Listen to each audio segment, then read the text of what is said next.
Quando a gente simplifica muito algum evento complexo, a chance da gente cometer alguma injustiça é muito grande. Quanto maior a simplificação, maior a chance de erro. E se nós analisarmos as cruzadas somente pelo aspecto do conjunto da obra, nós somos levados a pensar que todo este empreendimento cristão na Terra Santa foi na realidade um retumbante fracasso. Afinal de contas, tirando a primeira cruzada, que inegavelmente foi um sucesso, pois ela cumpriu o seu objetivo inicial, todas as outras cruzadas ou foram um verdadeiro desastre ou não atingiram o sucesso que a princípio foi desejado. Em outras palavras, no fim de tudo, Jerusalém acabou voltando para a mão dos muçulmanos, centenas de milhares de vidas foram perdidas, alguns ainda falam em milhões de vidas. Enfim, tantos sacrifícios, tantos sofrimentos para tão pouco. Definitivamente é impossível dizer que o saldo foi positivo.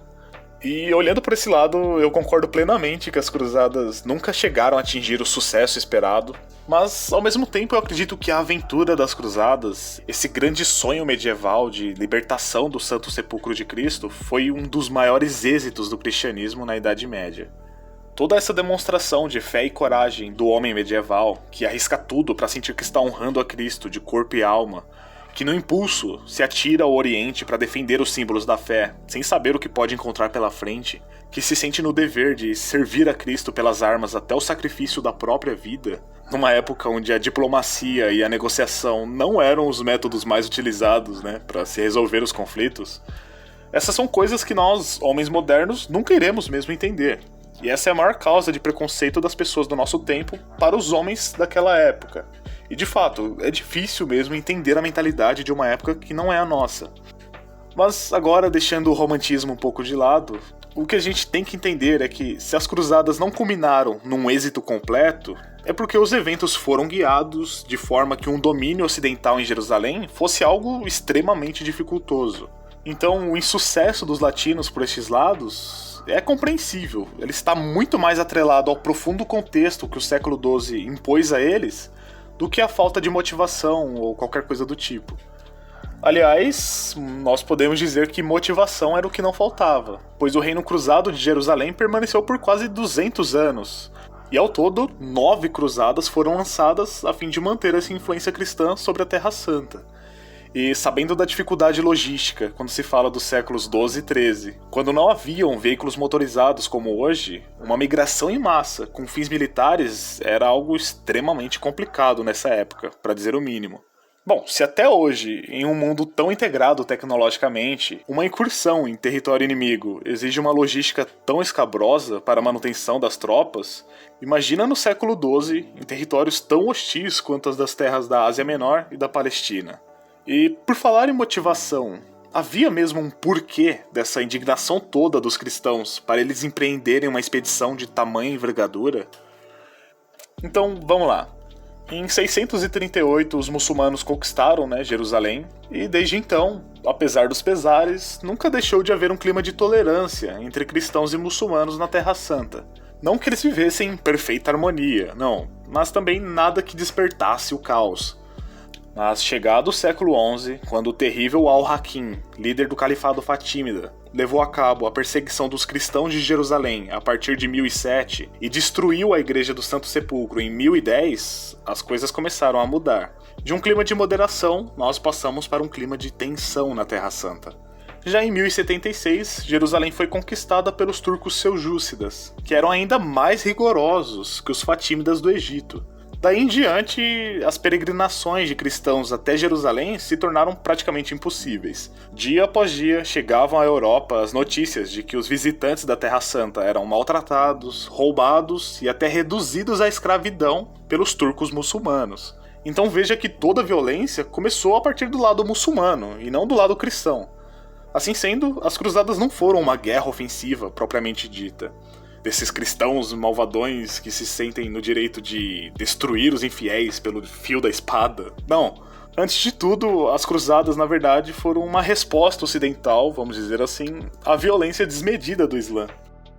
E como eu já disse anteriormente, a primeira cruzada, empreendida em 1095, foi a mais bem sucedida de todas, pois ela cumpriu perfeitamente o seu objetivo inicial, que era libertar o Santo Sepulcro das garras dos sarracenos, e permitir que as peregrinações fossem retomadas com segurança.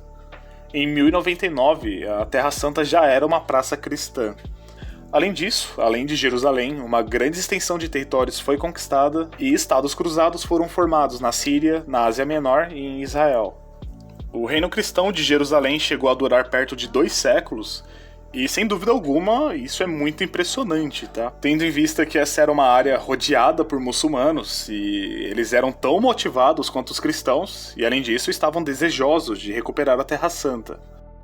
E o que impressiona ainda mais quanto à duração do reino de Jerusalém é que após a tomada da cidade em 1099 pelos cruzados, muitos deles pensaram que já tinham cumprido o seu voto e se mandaram de volta para a Europa. O problema é que a Terra Santa não podia ficar desguarnecida. Se abandonasse Jerusalém após a conquista, facilmente ela seria reconquistada pelo Islã, uma hora ou outra. Então, foi para atender a essa exigência que surgiram as ordens militares, sendo as duas mais importantes a célebre Ordem dos Cavaleiros Templários e a dos Cavaleiros Hospitalários. Estes guerreiros, que eram monges e cavaleiros ao mesmo tempo, foram quem em grande medida defenderam os Estados Cruzados do assédio muçulmano, fato que elevou bastante o prestígio dessas ordens militares. Porém, a verdade é que nunca houve uma grande emigração do Ocidente para o Oriente a fim de dar mais vigor cristão a estes territórios conquistados. E para piorar, aos poucos a desagregação interna entre os nobres da região prejudicava a unidade necessária num momento como esse. Neste caso, se não fosse pelo mérito dos primeiros reis de Jerusalém, e podemos citar aqui Balduíno I, Balduíno II, Foulques de Anjou e um pouco mais para frente o grande rei leproso Balduíno IV, as possessões cristãs na Terra Santa certamente não teriam durado nem um século sequer. Mas um fato que, a princípio, favoreceu a conservação dos territórios cruzados na Terra Santa é que o Islã enfrentava uma falta de unidade muito grande. Nós podemos dizer que ainda maior que a anarquia do sistema feudal transposto do Ocidente para o Oriente pelos cruzados. Dessa forma, um homem decidido que priorizasse a união islâmica contra os cristãos era tudo que os muçulmanos precisavam para derrubar a soberania ocidental. E esse homem veio na figura de Saladino. Nós podemos dizer que esse foi o fator determinante da decadência cristã na Palestina. Saladino pegou um mundo muçulmano completamente fragmentado pela desunião entre os xiitas do Egito e os outros muçulmanos de vertente sunita e transformou tudo isso num império compacto, decidido a pôr fim à aventura cristã no Oriente. E ele foi tão avassalador nas suas conquistas que quase conseguiu concluir essa proeza ainda em vida. Saladino chegou até a recuperar Jerusalém em 1187, deixando os cristãos reduzidos a uma pequena faixa de terra às margens do mar Mediterrâneo. Daí pra frente, os cristãos nunca mais voltariam a dominar grandes extensões de terra por esses lados. As cruzadas persistiram até 1272, mas o máximo que elas conseguiram foram acordos para a livre peregrinação até o Santo Sepulcro. Daquilo que um dia foi o glorioso reino dos cruzados na terra de Cristo, já não tinha sobrado absolutamente mais nada. A cidade de São João do Acre, o último reduto cristão na Palestina, foi cercada e conquistada pelos mamelucos do Egito em 1291, pondo fim à Era das Cruzadas. Pois bem, uma história tão complexa e tão instigante, de quase 2 séculos e tão cheia de nuances assim, não pode ser resumida a um fracasso. Além dos avanços tecnológicos que essa interação entre bizantinos, latinos e muçulmanos proporcionou, como por exemplo o desenvolvimento da navegação, a evolução do comércio, das técnicas agrícolas e uma profunda mudança na lógica feudal, que foi dando cada vez mais espaço para as monarquias absolutistas, as cruzadas são a maior expressão da união da cristandade europeia sob a regência do papado. Foi a época onde a Igreja de Cristo se deu mais conta que, para além das etnias, existe na verdade uma realidade superior, e que havia a necessidade de unidade, mas não segundo a nacionalidade, segundo o espírito, onde todos aqueles que pertenciam ao seio da Igreja faziam parte de uma mesma nação, governada por Cristo através de seu vigário na terra, que no caso é o Papa. E apesar dos abusos e das fraquezas que muitos personagens dessa história protagonizaram, e foram muitas, a quantidade daqueles que prestaram um bom testemunho não deixa dúvidas de que tamanhos sacrifícios compensaram no fim das contas. É assim, os cristãos tentaram dar um passo maior do que a perna? Pode até ser, mas numa época onde os valores da fé eram o que fazia mesmo com que a vida valesse a pena de ser vivida, é no mínimo compreensível que uma guerra santa viesse à tona da forma como se sucedeu.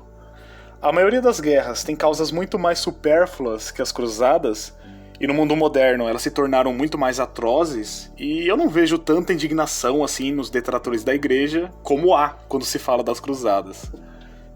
Bom, eu acho que por hoje é isso, então like se gostou, diga aí embaixo também o que você achou. E para finalizar, eu queria pedir para você se tornar membro do canal. O seu apoio é essencial para que o canal se viabilize e a frequência de vídeos aumente por aqui. Então se você gosta desse tipo de conteúdo, considere dar o seu apoio, pois isso fortalece muito o canal, fechou? Então é isso, eu vou ficando por aqui. Um grande abraço, fica com Deus e até o próximo vídeo. Eu fui.